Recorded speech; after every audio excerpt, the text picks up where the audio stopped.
2017 সালে বাংলাদেশ প্রিমিয়ার লিগে খেলার সময় ক্রিস গেইল তার ক্যারিয়ারের 314তম ইনিংস চলাকালীন অবস্থায় কম সময়ের মধ্যে দ্রুত 11,000 রান করে রেকর্ড গড়েছিলেন। অবশেষে সেই রেকর্ড ভাঙতে চলেছেন পাকিস্তানের বাবর আজম। পাকিস্তানের অধিনায়ক বাবর আজম আর মাত্র 52 রান থেকে দূরে আছেন টি-20 ফরম্যাটে 11,000 রান পূর্ণ করার ক্ষেত্রে। এই মাইল ফলক ছোঁয়ার সুযোগ তিনি পাবেন সোমবার 18 নভেম্বর হোবার্টের বেলরিফ ওয়ালভে অস্ট্রেলিয়ার বিপক্ষে তৃতীয় টি-20 ম্যাচে।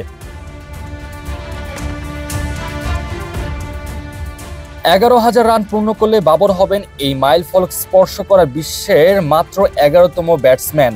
এর আগে এই কীর্তি গড়েছেন Chris Gayle, Shoaib Malik, Kieron Pollard, Alex Hales, Virat Kohli, David Warner, Jos Buttler, Rohit Sharma, Aaron Finch এবং জেমস ভিন্স।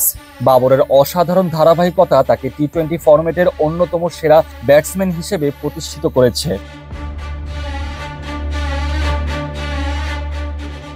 এখন পর্যন্ত বাবর 306টি ম্যাচ খেলে 295 ইনিংসে 10,948 রান করেছেন। তার ব্যাটিং গড় 43.61 এবং স্ট্রাইক রেট 129.3।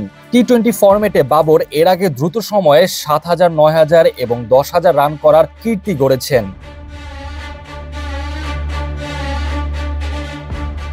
তবে সাম্প্রতিক টি-20 ফরম্যাটে বাবর আজমের ফর্ম তার স্বাভাবিক মানের তুলনায় বেশ নিচে।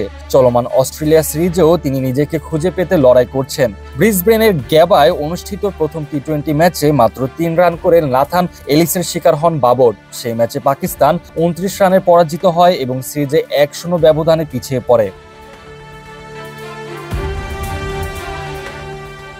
দ্বিতীয় ম্যাচে সিডনি ক্রিকেট গ্রাউন্ডে বাবর 3 নম্বরের বদলে ওপেন করতে নামেন, তবে ভাগ্য এবারও তার সহায় হয়নি।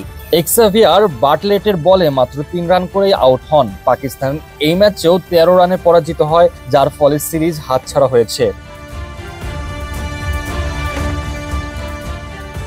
এই সিরিজে বাবরের ধারাবাহিক ব্যর্থতা নিয়ে প্রশ্ন উঠেছে।